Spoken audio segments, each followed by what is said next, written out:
안녕하세요. 펜션 연구소장입니다. 오늘은 생활형 숙박시설에 대해서 잠깐 말씀을 드리려고 합니다. 우리나라 대부분의 호텔이랑 모텔에는 취사시설이 구비되어 있지 않습니다. 호텔은 관광 숙박시설로 허가를 받는 거고요. 모텔은 일반 숙박시설로 허가를 받는 건데 두 시설 모두 취사시설을 설치할 수 없도록 되어 있어서 그렇습니다. 호텔 같은 경우에 만약에 취사시설을 넣고 싶으면 호텔의 종류가 6가지가 있는데요. 그 6가지 중에서 가족 호텔이라는 걸로 허가를 변경해서 받으셔야만 됩니다. 예를 들어서 신라 호텔이나 롯데 호텔 이런 호텔들은 다 관광 호텔로 허가를 받은 곳이거든요. 이런 관광 호텔로 허가를 받으면 취사시설을 내부에 넣지 못하게 돼 있어요. 그리고 우리나라에 모텔들 굉장히 많잖아요. 모텔들도 취사시설을 넣을 수 없습니다. 만약에 모텔들이 이제는 모텔로는 장사가 너무 안 된다. 우리도 취사시설 설치해서 펜션처럼 운영하고 싶다. 이렇게 마음을 먹는다고 해도요. 생활형 숙박시설이란 걸로 허가를 미리 변경해야지만 취사시설을 설치할 수 있지. 그냥 무단으로 취사시설 설치하면 그것은 불법사항이 되는 겁니다. 그런데 이런 숙박시설은 아니지만 오피스텔이라는 거에는 거의 다 주방이 갖춰져 있잖아요. 오피스텔은 이름에서도 느껴지지만 오피스, 그러니까 사무실로 쓸 수도 있고 주거용으로도 쓸 수 있는 건물을 말합니다. 오피스 플러스 아파텔, 이 두 가지 용도 중 어느 한 가지로 사용해도 된다는 의미로 만든 게 오피스텔이거든요. 그럼 생활형 숙박시설의 탄생 배경 얘기를 잠깐 해드리겠습니다. 일단 중국인 관광객들이 굉장히 우리나라를 많이 찾던 시절인 2010년 전후로 거슬러 올라가겠습니다. 서울을 비롯해서 수도권 일대의 오피스텔들이 내부에 취사시설이 갖춰져 있다는 장점을 이용해서요. 중국인 관광 특수를 위해서 오피스텔을 숙박시설로 탈바꿈시켰습니다. 이렇게 탄생된 게 바로 서비스드 레지던스라고 불리는 시설들인데 줄여서 레지던스라고 부릅니다. 아마 여러분들도 들어보셨을 거예요.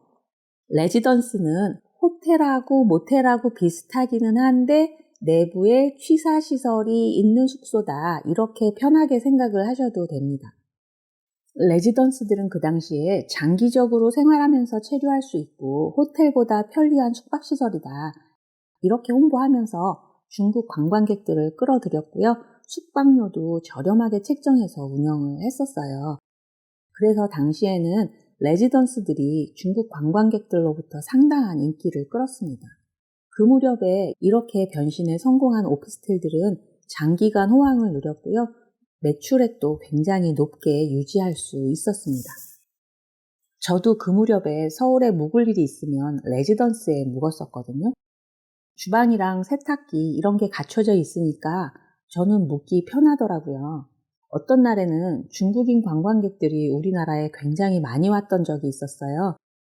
중국은 10월 1일이 국경절이라는 기념일이에요. 우리나라의 광복절이랑 비슷한 날인데 이때 중국은요. 10월 1일 하루만 쉬는 게 아니라 보통 일주일에서 열흘 정도를 쉬어요. 그래서 코로나 전에는 이때 중국 인구 중에 8억 명이 움직인다는 말이 있었습니다. 물론 고향에 가느라고 중국 자국 내에서 이동하는 사람이 많지만 이때가 워낙 긴 연휴이기 때문에 해외로 가는 중국 사람도 상당히 많았거든요. 바로 이때 같아요. 제가 마침 서울에 볼 일이 있어서 예약을 하려고 보니까 서울에 그렇게 많던 레지던스에 객실이 단 하나도 비어있지 않았던 날이 있는 거였어요. 그 정도로 레지던스들이 인기를 끌었습니다. 그런데 숙박업계에 몸담고 있던 저도 그때는요, 레지던스들이 불법 숙박시설이라는 걸 생각을 못했어요. 상상도 못했거든요. 시골에는 농어촌 민박처럼 주방을 갖춰놓고 영업하는 곳들이 많이 있듯이 도시에도 주방을 갖춰놓은 숙박시설이 많이 생겨나고 있구나, 그렇게만 생각을 했었거든요. 그때까지만 해도 우리나라에는 이런 농어촌 민박을 제외하고는요, 취사시설을 갖추고 있는 숙박시설에 대한 법령 자체가 없었다고 합니다. 당연히 있을 것 같은 법이 그때까지 없었다는 것도 놀라운 사실 아닌가요? 이 얘기를 호텔업계 입장에서 한번 살펴봅시다. 호텔업계에서 봤을 때 이런 시설들이 자신들의 손님을 뺏어가는 거잖아요. 당장의 손실도 생각할 수 있지만 미래까지도 생각을 하면 이런 시설들을 가만히 놔둘 수가 없는 거예요. 그래서 급기야는 호텔업계가 힘을 합해서요. 관광호텔협회 명의로 2010년에 레지던스들을 불법 숙박시설로 고발을 했습니다. 바로 이때 레지던스들의 불법 문제가 수면 위로 떠오르게 된 거죠. 저도 레지던스들이 불법 숙박시설이었다는 걸 이때 알게 됐어요. 긴 법적 공방 끝에 2011년에 레지던스들이 최종 불법시설로 판결을 받기는 했습니다. 그렇지만 다행히도 이 사건을 계기로 해서 생활형 숙박시설의 법적인 지위가 새롭게 만들어지게 됐습니다. 그때가 바로 2012년이에요. 마침 국토의 계획 및 이용에 관한 법률 시행령 중에 계획관리지역 토지에 대한 규정이 2012년에 네거티브 방식으로 변경됐거든요. 토지 규정이 네거티브 방식으로 바뀐다는 얘기는 뭐냐면 규정 안에 뭐뭐뭐는 건축할 수 없다 이렇게 확실하게 규정되어 있는 걸 제외하고는 다른 건 다 지을 수 있다 이런 걸 말하는 거예요. 네거티브라는 단어가 들어가서 건축물을 지을 수 있는 게 오히려 더 제한적인 건가 보다 이렇게 생각할 수가 있지만 그렇지가 않고요. 그 반대입니다. 토지 규정이 네거티브 방식으로 바뀐다는 건 통상 지을 수 있는 건축물이 더 많아진다 이렇게 생각을 하시면 됩니다. 왜냐하면 확실하게 안 된다 이렇게 선을 그은 거 외에는 약간 애매한 것들 그러니까 명확하게 나와 있지 않은 것들이나 신규 건축물은 다 지을 수가 있는 거예요. 지을 수 없다고 규정되어 있지 않으니까요. 마침 2012년에 계획관리지역 토지에 대한 규정이 이렇게 네거티브 방식으로 바뀌면서 이때부터 계획관리지역에도 생활형 숙박시설을 건축할 수 있는 계기가 마련된 거예요. 그래서 오래전에 지어진 농어촌 민박들 중에서 계획관리지역 토지에 지어진 건물들은요, 생활형 숙박시설로 건축물 용도 변경을 하는 경우가 잦아졌습니다. 2012년 이전에 지어진 펜션 중에서 계획관리 지역에 지어진 펜션들이 최근까지도 계속 생활형 숙박시설로 용도 변경을 해오고 있었습니다. 물론 아직도 용도 변경 안 하고 있는 펜션들도 있어요. 그렇지만 이런 비용을 아깝다고 생각하지 않은 펜션들은 대부분 생활형 숙박시설로 용도 변경을 했습니다. 아무래도 비용이 몇천만 원은 들거든요. 생활형 숙박시설은 줄여서 생숙이라고도 부르거든요. 이게 글자가 길어서 그냥 생숙이라고 짧게 부르는 건데 보건복지부가 관장하는 공중위생관리법 적용을 받는 정식 숙박시설입니다. 주택이 아니기 때문에 기존의 주택을 소유하고 있던 사람이 소유해도 다주택자가 되지 않는 장점이 있고요. 농어촌 민박은 면적이 230제곱미터 미만이어야 된다 이런 제한이 있잖아요. 그런 제한도 받지 않기 때문에 규모가 큰 펜션 사업을 하는데도 유리합니다. 그래서 요즘은 생활용 숙박시설로 펜션 사업 시작하려고 하는 분들도 증가하고 있습니다.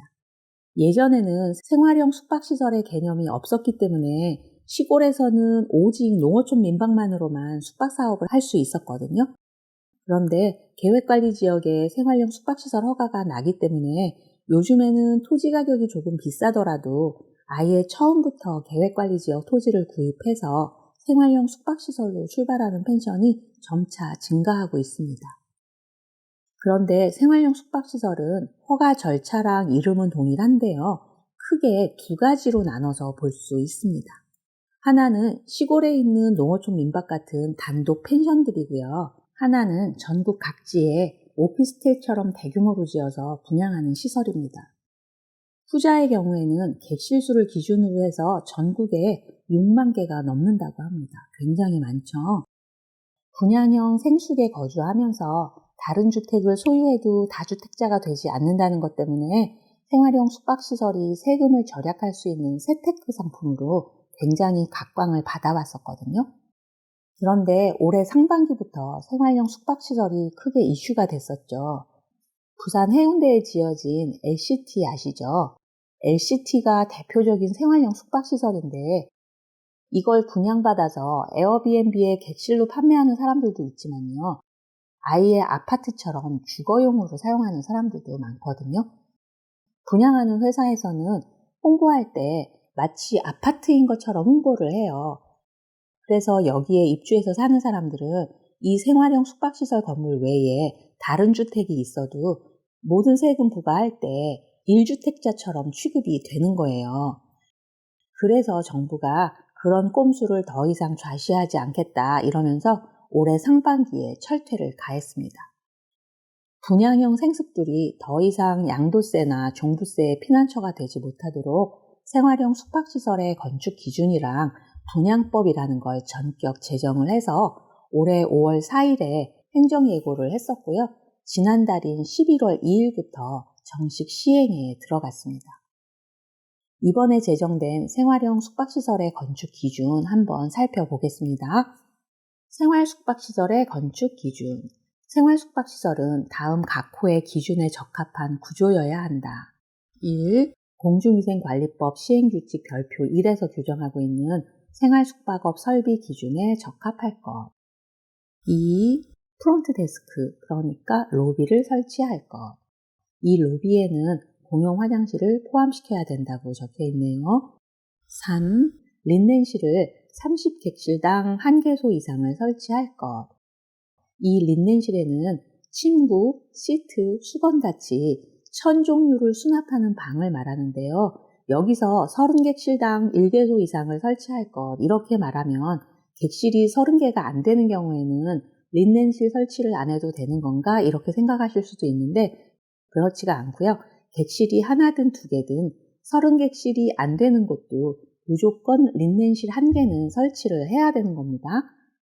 규모가 작은 생활형 숙박시설도 앞으로는 그래서 린넨실을 설치해야 되는 거예요. 4. 관광객을 위한 식음료 시설을 설치할 것. 레스토랑 같은 걸 말한다고 하네요. 5. 객실의 출입 제어 보안 등을 확인할 수 있는 객실 관리 제어 시스템을 도입하여 설계 도서에 포함할 것. 6. 각 구획별 발코니를 설치할 경우 외기에 개방된 노대 형태로 설치해야 되며 발코니 설치 시에는 건축물 피난 방화 구조 등의 기준에 관한 규칙 제17조 사항에 따른 추락 방지를 위한 안전시설을 설치할 것. 이게 바로 국토교통부가 고시해서 11월 2일부터 시행된 생활숙박시설 건축 기준입니다.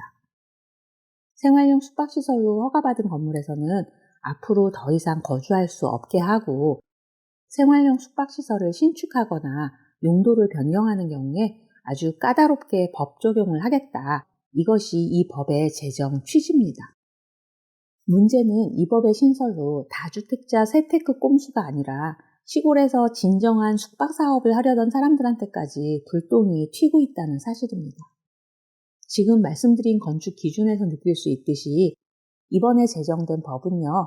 내용 자체가 대규모 분양형 생활용 숙박시설을 겨냥해서 만들어졌거든요. 그래서 시골에 있는 소규모 숙박시설에는 적용하기가 어려운 부분도 있어요. 최근에 제가 여러 지자체에 이 건으로 문의를 해봤었어요. 그런데 이 법이 시행된 지 얼마 되지 않았기 때문에 각 지자체의 담당자들도 소규모 생활숙박시설에는 어떻게 적용해야 될지 모르더라고요.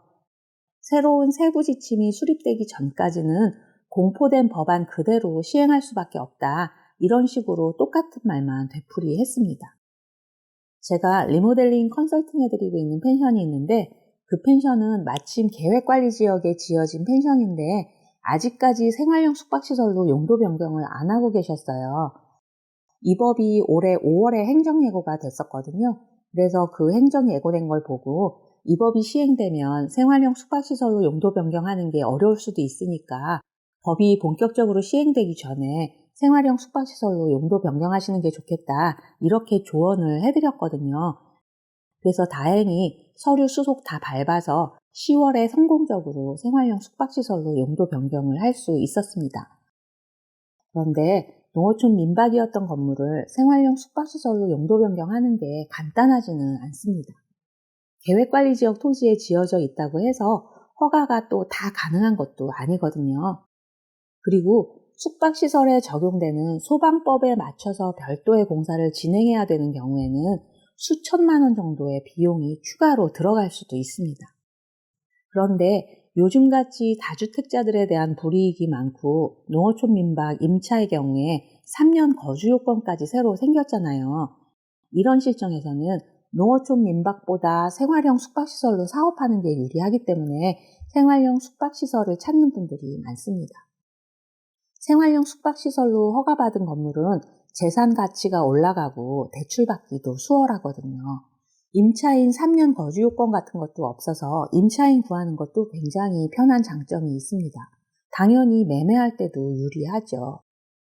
그런데 이번에 신설된 몇 가지 법조항 때문에 기존의 농어촌 민박이 생활형 숙박시설로 용도 변경하는 게 당분간은 어려울 수도 있습니다.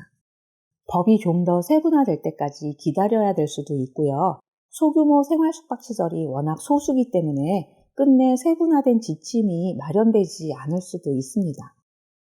그래서 이 영상을 보시는 분들 중에서 펜션을 구입하거나 임차하는 걸 고려하고 계신다면요. 당분간 생활형 숙박시설로 용도 변경하는 게 어려울 수도 있으니까 이왕이면 이미 생활형 숙박시설로 허가받은 곳을 잘 찾아보시라고 말씀드리고 싶습니다. 이번에 제정된 생활형 숙박시설 건축 기준 원문은 제 펜션연구소 블로그에 올려놨거든요. 펜션연구소 블로그 건너오셔서 원본도 참고하시면 좋습니다. 오늘 영상은 이것으로 마무리하겠습니다. 구독과 좋아요 이번에도 잘 부탁드립니다. 감사합니다.